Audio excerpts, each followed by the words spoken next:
Welcome. This is Radio Pras.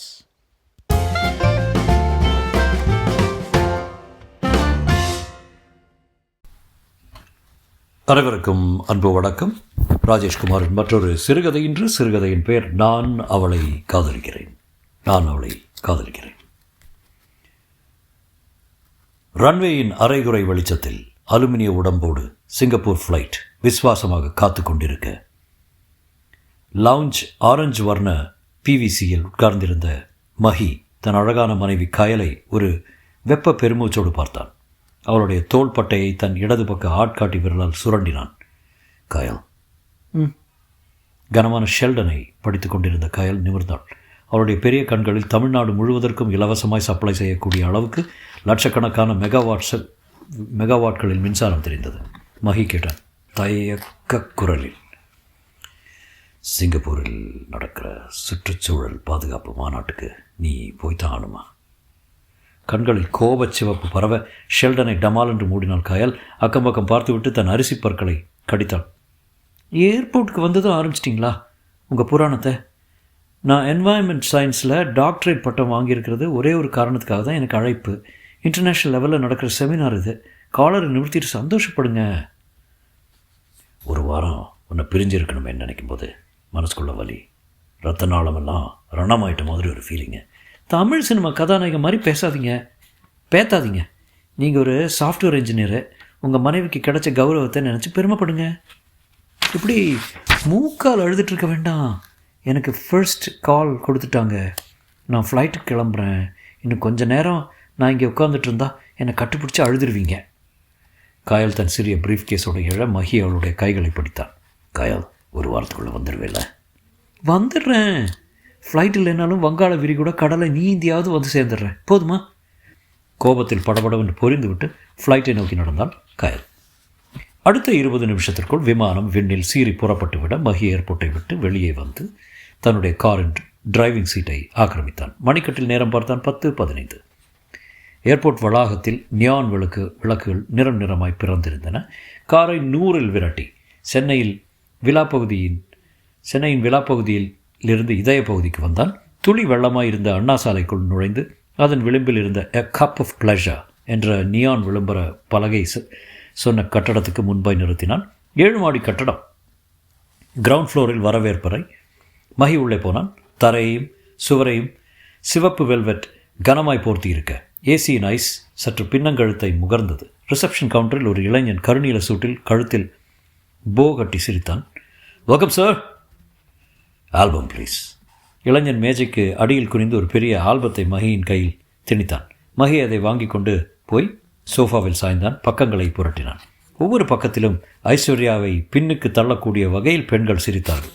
10 நிமிஷ நேரம் பக்கங்களை புரட்டியவன் ஒரு பக்கத்தில் பார்வை நிறுத்தினான். எழுந்து போய் இளைஞனுக்கு காட்டினான். அவன் கண்களில் சிரித்தான். இது ரவி, கொஞ்சம் காஸ்ட்லி. 1 மணி நேரத்துக்கு 10,000 ரூபாய். பரவாயில்ல. மஹி 1000 ரூபாய் நோட்டுகளை எண்ணிக்கொண்டிருக்கும் போதே போ கட்டிய இளைஞன் இன்டர்காமில் பேச அந்த ரெமி லிஃப்டில் இறங்கி வந்தாள். ஃபோட்டோவில் பார்த்ததை காட்டிலும் இன்னொரு மடங்கு அழகாக தெரிந்தால். மஹியை பார்த்ததும் ஹே ஹேண்ட்ஸம் என்று சொல்லி அழகாய் சிரித்து அவனுடைய தோளில் கை போட்டு ஒட்டிக்கொண்டாள். இருவரும் வெளியே வந்தார்கள்.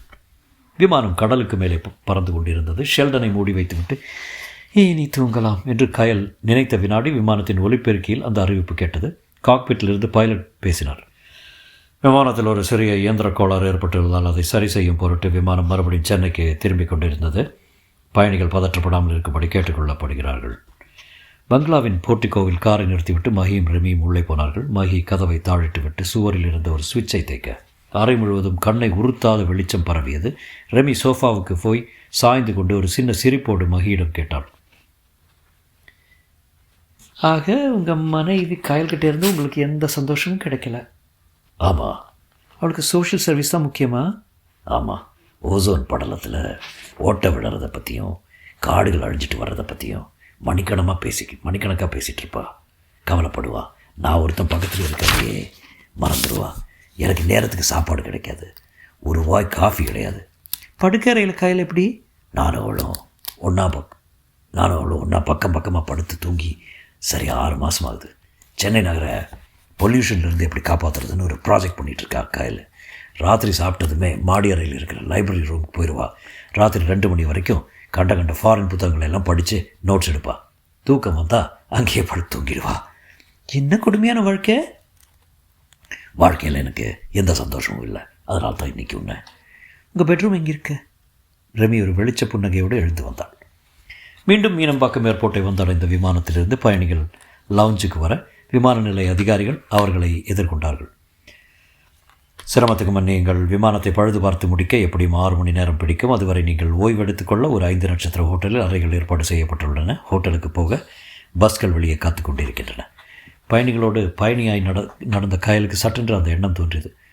ஹோட்டலுக்கு போகாமல் வீட்டுக்கு போனார் என்ன? ஏர்போர்ட்டுக்கு வெளியே வந்த கயல் ஒரு கால் டாக்ஸியை பிடித்தாள். வீட்டின் முகவரியை சொல்லிவிட்டு பின் சீட்டில் சாய்ந்து உட்கார்ந்தாள். கால் டாக்ஸி புறப்பட்டது.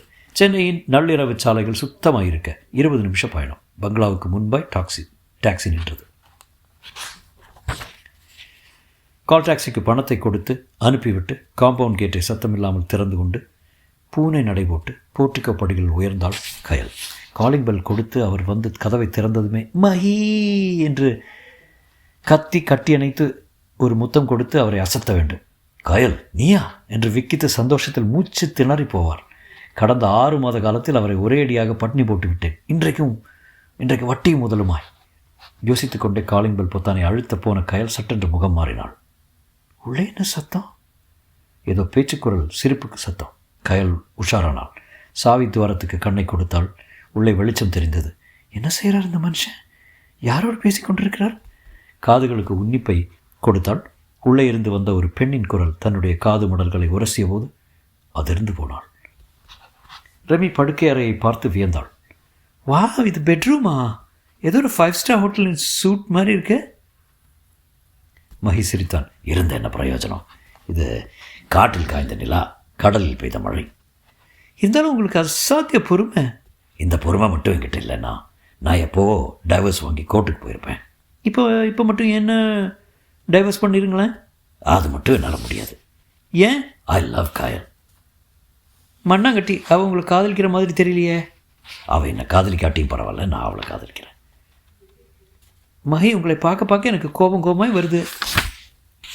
எனக்கே என் மேல் கோபம் தான். என்ன செய்ய? நான் மட்டும் உங்கள் நிலைமையில் இருந்திருந்தா என்ன பண்ணியிருப்பேன் தெரியுமா? சொல்லு.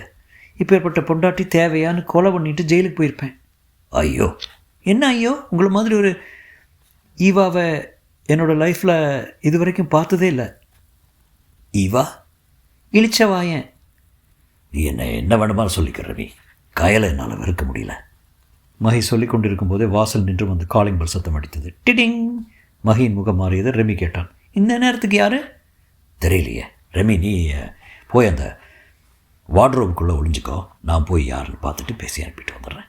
ரெமி வார்ட்ரோபை நோக்கி போக மஹி வாசல் கதவுக்கு வந்து தாழ்பாலை விளக்கினான். வெளியே நின்றிருந்த கயலை பார்த்தது மஹியின் 2 கண்களிலும் பெரிதாய் வியப்பு போஸ்டர்கள் ஒட்டப்பட்டன. கயல், நீயா? நானே. உள்ளே வந்தாள். ஃப்ளைட்டு? Some technical problem. இந்த 2020 வருஷத்துலேயும் இப்படி ஒரு ஓட்ட விமானம் காலையில் 6 மணிக்கு தான் மறுபடியும் ஃப்ளைட்டு. வாழ்க அந்த ஓட்ட விமானம். மஹி தன் வலது கையை உயர்த்தி கத்த கயல் ஹாலில் நின்று சுற்றுமுற்றும் பார்த்து, என்ன பார்க்குற? வீட்டில் வேறு யாராவது இருக்காங்களா? இல்லையே. நான் காலிங் பெல் கொடுக்கறதுக்கு முந்தி வீட்டுக்குள்ளே பேச்சு குரல் கேட்டது. ஐ மீன் பெண் குரல். பெண் குரலா? மஹியின் குரல் மாறியது. கயல் மார்புக்கு குறுக்காய் கைகளை கட்டிக்கொண்டாள். யார் அது? கயல், நீ நினைக்கிற மாதிரி இங்கே எந்த பெண்ணும் கிடையாது. போய் நீங்களும் அவளும் பேசிக்கின்றதெல்லாம் என்னோட காதில் ஒரு அக்ஷரம் பிசகாமல் விழுந்ததே. உங்களை இழிச்சவாயின்னு கூட அவள் சொன்னாலே. ஆமாண்டி சொன்னேன். அதுக்கு என்ன இப்போ? பின்பக்கம் குரல் கேட்க இருவரும் திரும்பினார்கள். ரெமி நின்றிருந்தால். முகத்திலே கோபம், கையில் பழம் நறுக்கும் கத்தி. ரெமி! மஹி கத்த. ரெமி அவளை பொருட்படுத்தாமல் கயலை நோக்கி 2 அடி எடுத்து வைத்தாள். ஏண்டி, புருஷனை கவனிக்காமல் அப்படி என்னடி சோஷியல் சர்வீஸ் வேண்டியிருக்கு? 1920 வாழ்ந்த ஒரு பெண் வீட்டை விட்டு வீதிக்கு கூட வரமாட்டா. ஆனால் 2020 புருஷனை குப்பை காகிதமாக நினச்சி கசக்கி வேஸ்ட்பின்னில் எரிஞ்சிட்டு தனியாக ஃப்ளைட் ஏறுற அளவுக்கு ஒரு பொண்ணுக்கு தைரியம் வந்திருக்குன்னா அது திமிர் தானே? உன்ன மாதிரியான பெண்கள் உயிரோடு இருக்கவே கூடாது. ரமி கத்தியோடு 2 அடி முன்னேற கயல் முகம் வெளிரி போய் பின்வாங்கினாள். மஹி கத்தினான். ஏ ரமி, கத்தியை கீழே போடு. மாட்டேன். இந்த ராட்சசிக்கிட்டே இருந்து இன்றைக்கி உங்களுக்கு விடுதலை. வேறொரு அழகான பொண்ணை பார்த்து கல்யாணம் பண்ணிக்கிட்டு சந்தோஷமாக இருங்க. ப்ளீஸ் ரமி, வேண்டாம். கயலை ஒன்றும் பண்ணிடாத. மகியின் பேச்சை காதில் போட்டுக்கொள்ளாத ரெமி கத்தியை உயர்த்தி பிடித்துக்கொண்டு காயலை நோக்கி வெறித்தனமாய் ஓட மகி அவசர அவசரமாய் தன் பேண்ட் பாக்கெட்டுக்குள் கையை நுழைத்து தீப்பெட்டி சைஸில் இருந்த அந்த ரிமோட் கண்ட்ரோலை எடுத்து ஒரு பட்டனை தட்டினான். ஓடிக்கொண்டிருந்த ரெமி சட்டென்று பிரேக் போட்ட மாதிரி நின்றாள். மகி இன்னொரு பட்டனை தட்ட ரெமி அப்படியே இரண்டாய் மடங்கி உட்கார்ந்தாள். மூன்றாவது பட்டனின் தட்டலுக்கு கீழே சரிந்து படுத்தாள். மகி அவளை நெருங்கி உட்கார்ந்து ரிமோட்டின் நான்காவது பட்டனை தட்ட ரெமியின் பின்பக்க தலை ப்ளக் என்று திறந்து கொண்டு உள்ளே இருந்து பயோ பேட்டரி செல்களை காட்டியது. கயல் பயம் நீங்கி பக்கத்தில் வந்தால் பிரமிப்பாய் கேட்டாள், என்னங்க இது? மகி ரெமியின் தலைக்குள் இருந்த பேட்டரி செல்களை வெளியே எடுத்து வைத்து புன்னகைத்தான். ரெமி, நிஜ பெண் கிடையாது. ஏஐன்னு சொல்லப்படுற ஆர்டிஃபிஷியல் இன்டெலிஜென்ஸு செல்களில் உருவாக்கப்பட்ட ஒரு பயாலஜிக்கல் ஸ்ட்ரக்சரு. பல்வேறு பிரச்சனைகளின் காரணமாக மன உளைச்சல் பட்டு கொண்டிருக்கும் ஆண்கள் இந்த ஏஐகளிடம் கவுன்சிலிங் செய்தால் அதை உருப்படியான யோசனைகளை சொல்லிக் கொடுக்கும், அன்பாக பேசும். ஆண்கள் பிரச்சனைகளை சொல்லி அழும்போது பரிவோடு கண்களை துடைத்துவிடும், தலையை கோதிவிடும். வாடகைக்கு கிடைக்கும் இந்த ஏஐகள் கொஞ்சம் காஸ்ட்லி தான், இருந்தாலும் வெரி யூஸ்ஃபுல். ஆண்களின் உணர்ச்சிகளை புரிஞ்சுக்கிட்டு சமயோசியமாக நடந்துக்கும். கயல் கணவனையே இமைக்காமல் பார்த்தாள். பின் தன் கைப்பைக்குள் இருந்த செல்ஃபோன் எடுத்து எண்களை தட்டிவிட்டு யாரிடமோ பேசினாள்.